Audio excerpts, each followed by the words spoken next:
Here with Miami Golf head coach J.D. Fletcher after the fall portion of the season, and we'll take some questions. How's it going, Coach? So your first recruiting class are now seniors. In what ways have they helped shape this program? Always. They set a standard of play, all MAC players.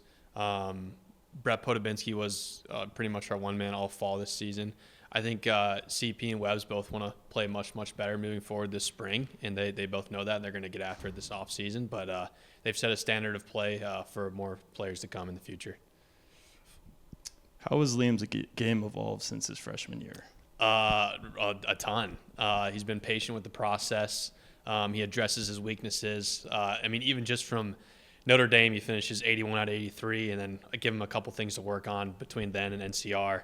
And he addressed all of those things and ended up winning his final event. So that was really cool. We just worked on reducing the amount of curve to the shot and having more predictable ball flight, and that's really helped big time for him. What stood out most to you about Liam's performance in Kettering? There was only 5 guys under par for the entire tournament. Looking back previously as a tournament we've gone to a lot, Patrick Flavin, for example, when he one shot -1, Liam shot 66 the first round and -7 for the whole tournament. So it was the best performance from a rankings and points wise all fall.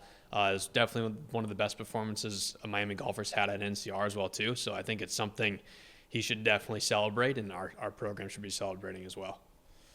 Awesome. And is there a specific tournament or moment this fall that stood out to you as a coach in regards to the development of your roster? Yeah. So finishing dead last at Island was something that I never experienced before coaching here. I think that really woke us up to play extremely well at Windsong Farm.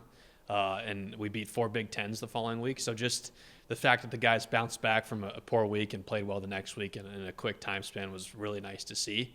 And I think this spring and off season, we're just super motivated to get back to work. We didn't hit the standard of play for Miami golf this fall, but we finished pretty strong, and we're really looking forward to the spring. So the Redhawks saw some new additions to the roster with 4 new players. How has your incoming class adjusted to the team this season? Yeah, they've fit in really well culturally. I think some of the freshmen are struggling a little bit with the transition. Junior golf to college golf is a big transition. The courses are harder, the distance is longer, the pins are tucked.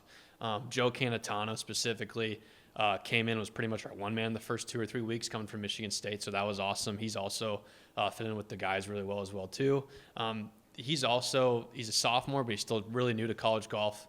All those guys are new to college golf. And it was also good to see Michael Stagnaro finishing almost dead last in qualifying and getting his way all the way back into Moraine to finish the final event. So it was good to see him stick with the process and grind for the remainder of his fall as well too. And speaking of Moraine, Miami hosted 6 Power 4 programs at the Intercollegiate. How has sharing the field with teams like Illinois, Iowa, Michigan, Missouri, Ohio State, and Penn State upped Miami's level of play? Yeah, so that event's been 2 years in the making. I also want to publicly thank Brent Sipe, head golf professional there, Phil Stiver, superintendent, my staff, Bruce, Charlie, Grant. A lot goes into the behind-the-scenes portion of hosting a really high-level event.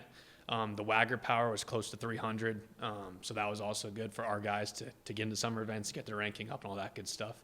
And the fact that we brought all those schools to Southwest Ohio is also huge, and also just helps our schedule in general, just with reciprocity, to build out our schedule for the 26-27 season. We'll be doing the Moraine Collegiate again as well next fall, and it'll be another really good field, and really excited to keep that going.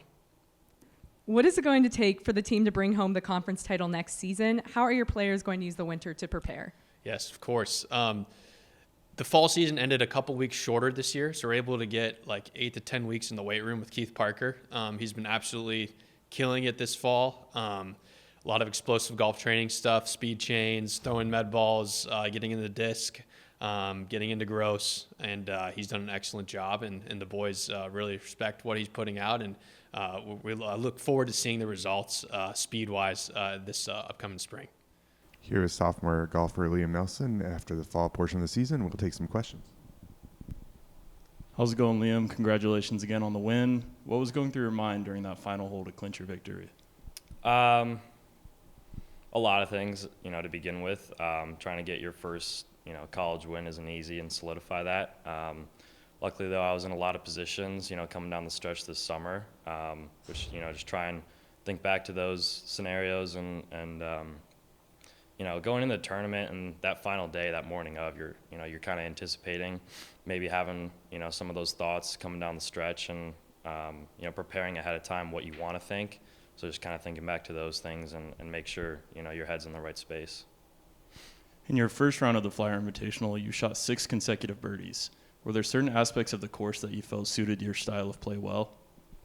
Not necessarily. I think I just, hit a lot of greens and kind of found a hot putter. That was really kind of the key there. Hit it well all week, hit fairways, hit greens, and then the big difference was really just kind of making those putts. That's where those birdies came from.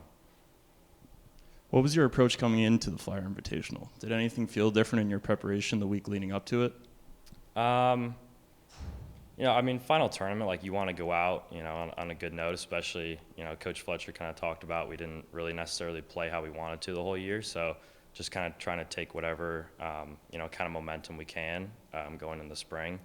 But as far as preparation goes, like our practice round wasn't, the most productive. We had like tons of rain and, I think some teams even just kind of bailed on that. But, we kind of stood our ground and went out there and made sure we saw the course. And I think in the long run that just kind of ended up paying off, which is good.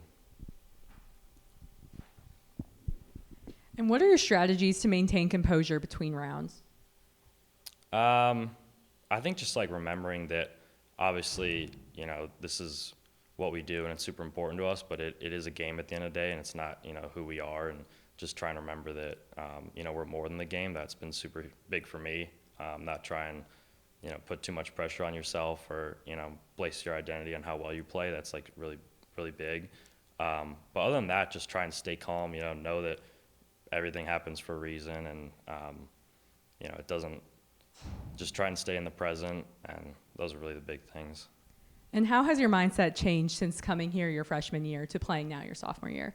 I think, especially after this tournament, like a huge boost in confidence. Obviously, like coming as a freshman, you don't really know, where you necessarily stack up with the team and, how the change, the college field and the distance and the different course layouts kind of affect you. But now, had a year and you kind of know what to expect, and I think that's just huge. Like every rep, every tournament that you're a part of, you kind of get just that little bit extra more confidence. And how do you plan to build on your momentum during J-term? I think I'll just try and keep doing the same. We'll work really hard in the weight room and make sure we maintain all of our kind of technical things going in the spring. But I think more the same. I don't think we have to do anything crazy different. Just like Coach said, stay disciplined and remember that the end goal is a MAC championship in the spring. And even though this is an individual sport, how has the leadership of the team impacted your play this season? And what are your hopes for the upcoming spring? Mm-hmm. Yeah, I think, we've had great leadership the whole year so far. Our 3 seniors, obviously, all super accomplished players and great off the course as well. But also seeing a rise in, kind of the new wave of Miami golf. So good to see a lot of those guys kind of stepping up as well. But hopes for the future, I think, everyone, like I said, is on the same goal. Everyone wants to win a MAC championship. But looking ahead, I think too, like in the next, couple of years, we have a lot of good leaders in the making, which is good to see too. Thank you.